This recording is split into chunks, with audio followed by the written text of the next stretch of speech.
sort of, and depending on, again, the mood you're trying to evoke will determine how you're doing that. A lot of times, you know, in singing, you want to minimize a lot of your consonants, your heart, especially like R's and stuff like that. And you want to sort of round those, really soften those, just like you're softening an edge on a painting. You don't want a real hard, a lot of these edges hard. That's what a lot of pictures, you know, that if everything is the same, it's not interesting. You know, if everything is in the same degree of focus. I remember I've seen some very beautiful paintings, talented people, and there's just, everything is treated with the same degree of emphasis and the same degree of detail. And so it's just not pleasing. You need dark, obscure areas to make it interesting. In any story, that's what kind of draws you into it, is the mystery of it. Has a lot to do with it. You want to, everything shouldn't be clear and lucid, and a lot of times I kind of want to make it that way even when I'm thinking about a story. But when I think about songs or stories or poetry or painting or whatever, the mystery is important. You know, connecting and having things that aren't really spelled out real well. These dark areas, and it doesn't not necessarily have to be dark in terms of value, although that helps, but more ambiguous and less defined, more obscure. And so you need obscurity in those kinds of things to help offset or complement, to help you focus upon what the main thing is to look at and focus upon. I think I was going to talk about pointers of, like, if you can imagine like signs, a lot of these objects are actually working to notice even the pyramidic shape of this thing. The pyramid or the triangle is a very strong shape. I use a lot of that in a lot of my pictures. Again, it's subconscious, and you're not really, people don't look at it and say, this whole thing is a triangle, but often they are. Often the whole thing is triangles. It's the strongest shape. It's the strongest shape. It's very difficult to break one. Notice here, see how these peppers kind of get you going in an endless cycle visually. How this thing directs your eye like a sign over here, and this one just loops you right back through there. And then you could say, which one of those onions is more important? Which one is the star of the play? This one. Mm-hmm. Because see how it's casting a shadow on this, it's overlapping the other one a little bit, and it's casting a shadow on it, and the intense light here. And so usually, you know, it's better to, most of the time, it's better to use odd numbers when you're putting things together, like fruit or something like this. But sometimes, you know, I like to use an even number of things. And even this right here, you know, when you think about somebody like, I'd love to hear what Jordan Peterson or Freud would say about this, because this isn't, we could say, you know, is this really a picture of onions and peppers, or is there more else going on to it on deeper levels? Does it evoke other things other than that, you know?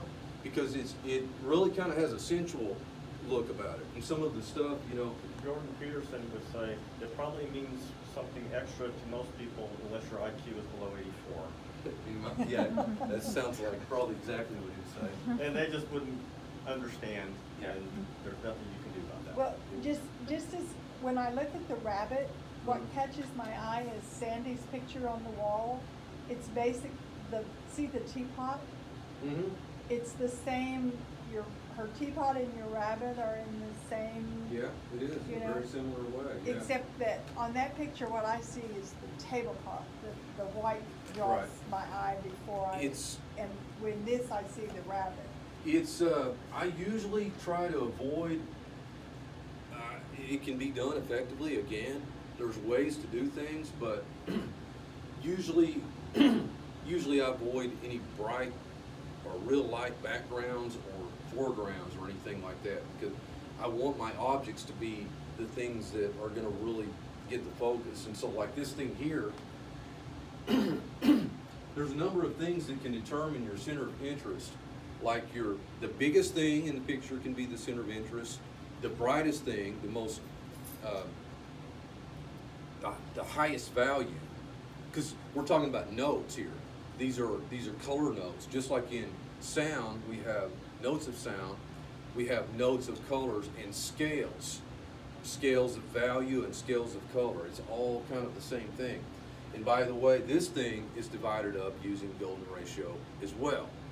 And so I believe it's gonna hit right about this lady's face, which is really the center of interest, this whole area here, but probably here.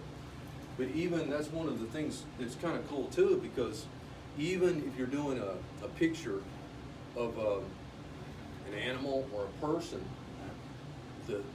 how the person is staring is a way that you can direct the eye, a real powerful way. Like this one here, I've got all kinds of things.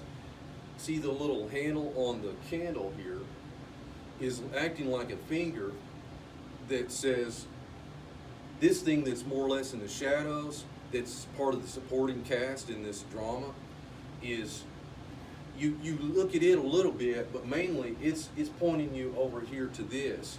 And this thing, you know, I could have set the handle down, up, and so I want the eye to enter in over here and direct you over here. Notice even I find this is kind of cool, I think. Even perspective, because you've got all these invisible lines, like, let's see.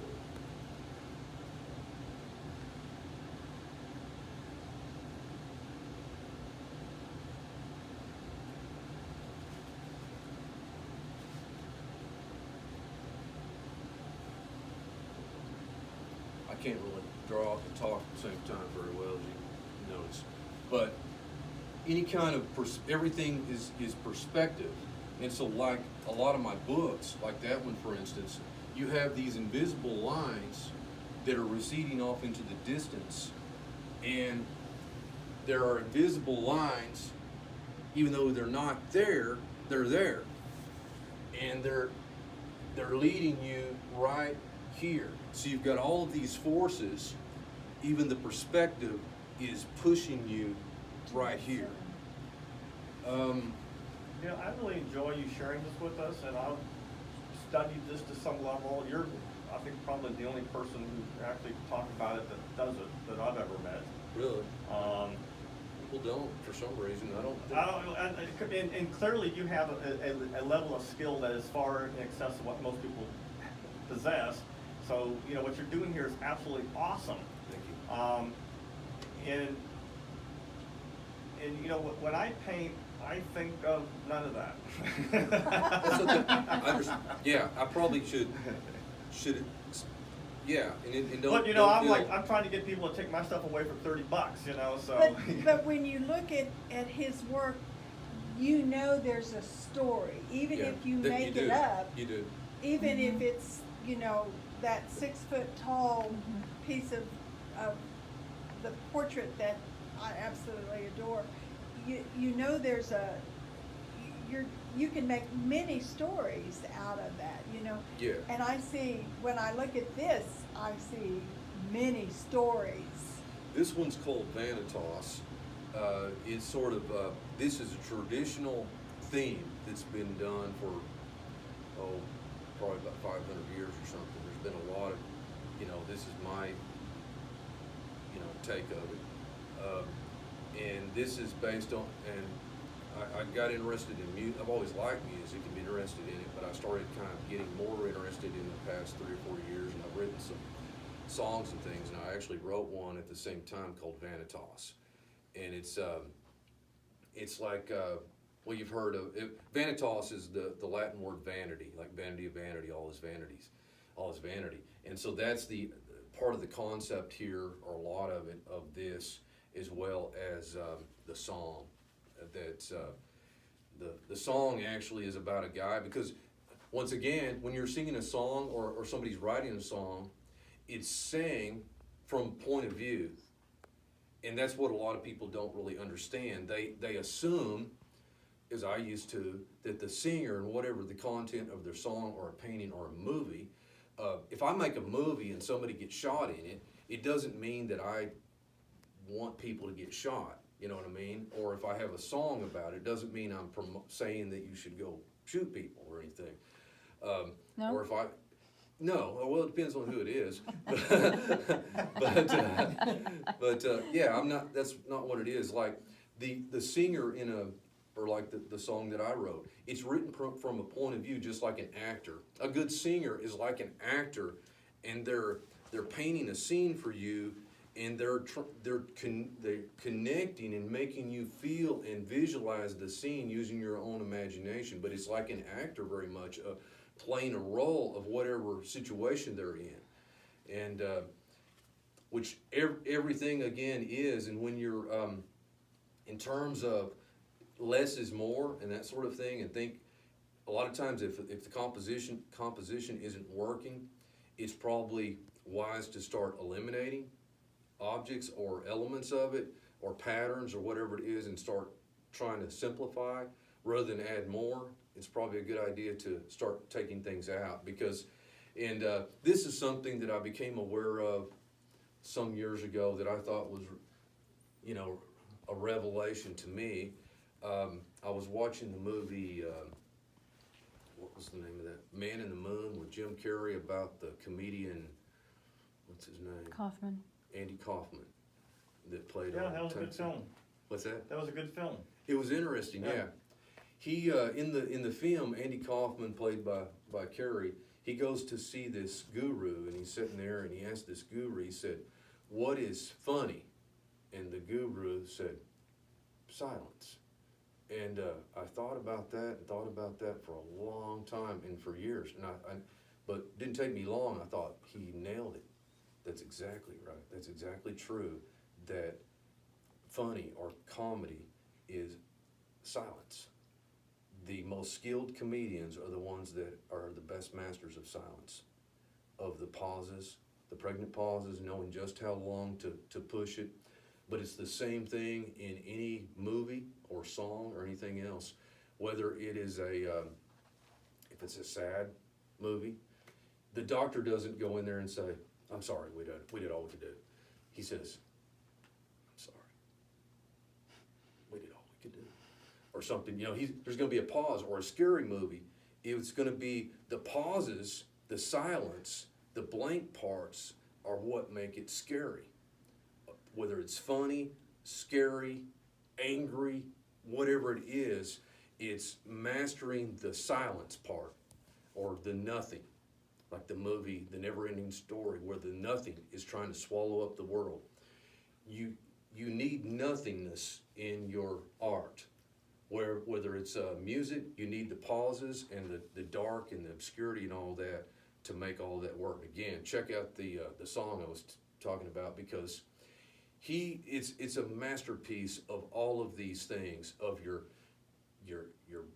lows and your brights and all of this stuff, and the weight and the intensity of all this that he does with his voice. And there are times in a song, depending on what you're doing, you don't want everything the same volume and the same enunciation. You want maybe some of it to maybe start out kind of slow, again, like on a wave, or plucking a guitar. If you're doing a solo, rather than just going da da da da da da with paint or with a piano keys or a guitar, you should have a flow to it.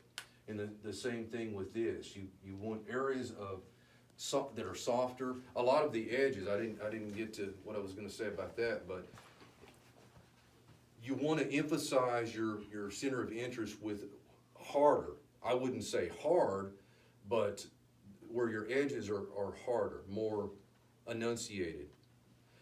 As far as in comparison to the other areas where you want everything else more subdued, you want less consonants. Like you want to emphasize the vowels more, and then where you're really wanting people to focus, then you maybe put some strong consonants. But a lot of the other, it helps to give it much more of an emotional and atmospheric quality by looking at that. Well, they're not competing.